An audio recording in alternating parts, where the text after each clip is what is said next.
नमस्कार। देश और दुनिया की हर बड़ी खबरें सबसे पहले जानने के लिए हमारे चैनल फास्ट ट्रैक न्यूज से जुड़े रहिए। आइए जानते हैं आज की मुख्य खबरें।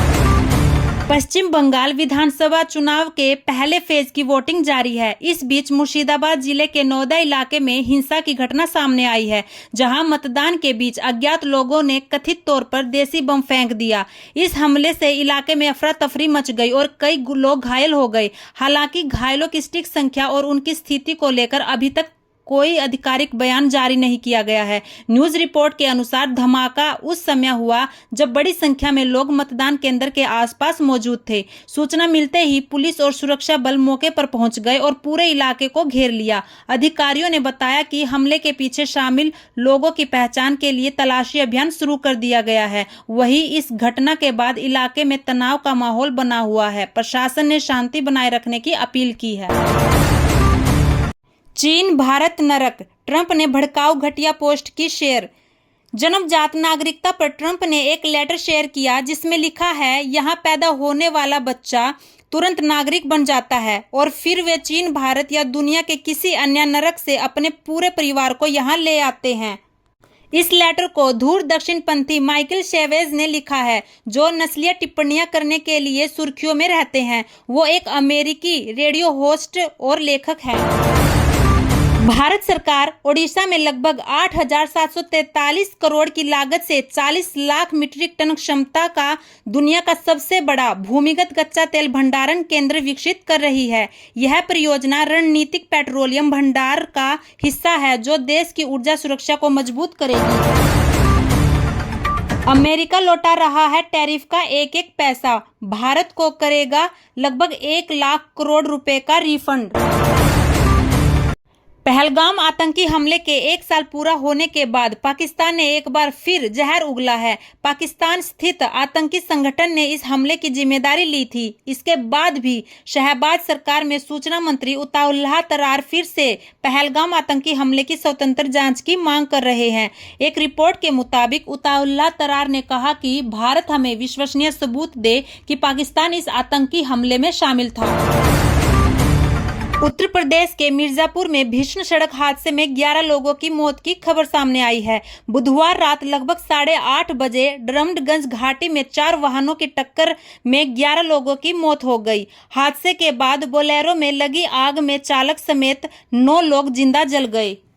घटना की जानकारी मिलते ही पुलिस और फायर ब्रिगेड की टीम मौके पर पहुंची। एसपी ने दुर्घटना में 11 लोगों की मौत की पुष्टि की है। देश में दवा गुणवत्ता पर बड़ा सवाल। 141 सैंपल फेल, 17 कफ सिरप में भी मिली गड़बड़ी। दवाओं की गुणवत्ता पर बड़ा सवाल। CDSCO रिपोर्ट ने बढ़ाई चिंता।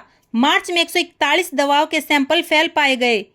कफ सिरप, इंजेक्शन और बुखार जुकाम की दवाएं भी इसमें शामिल है।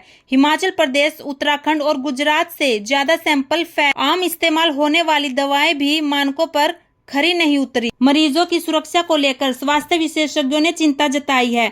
बिना डॉक्टर की सलाह के दवा लेना जोखिम भरा हो सकता है। केवल प्रमाणित मेडिकल स्टोर से ही दवाएं खरीदें। डॉलर के आगे बेबस हुआ रुपया, लगातार तीसरे दिन गिरावट। डॉलर के मुकाबले में रुपया लगातार तीसरे दिन गिरावट के साथ बंद हुआ। बुधवार को रुपए में 39 पैसे की गिरावट देखने को मिली और अमेरिकी डॉलर के मुकाबले 93.83 पर बंद हुआ। इसकी वजह यह थी कि अमेरिका ईरान शांति वार्ता को लेकर बनी अनिश्चितता पर पश्चिम एशिया में संघर्ष कम होने की उम्मीदों को खत्म कर दिया और कच्चे तेल की कीमतों में जबरदस्त उछाल ला दिया। ईरान ने हमला कर जब्त किए 2 जहाज। एक दुबई होते हुए आ रहा था भारत। शिप ट्रैकिंग के मुताबिक इपोमिनियोडास जहाज दुबई से मुद्रा पोर्ट की ओर आ रहा था, जब ईरान की रिवॉल्यूशनरी गार्ड ने उसे और MSC फ्रांसिस्का को अपने कब्जे में ले लिया। इस घटनाक्रम से भारत का सीधा कनेक्शन जुड़ता दिख रहा है, क्योंकि जहाज का गंतव्य गुजरात का प्रमुख पोर्ट था। हालांकि भारतीय कार्गो या क्रू पर असर को लेकर अभी आधिकारिक जानकारी सामने नहीं आई है। मध्य पूर्व में बढ़ते तनाव के बीच यह मामला भारत के व्यापार और समुद्री सुरक्षा के लिहाज से अहम माना जा रहा है। केदारनाथ धाम के खुले कपाट, सेना ने हेलीकॉप्टर से बरसाए फूल। प्रधानमंत्री नरेंद्र मोदी के नाम पर हुई पहली पूजा।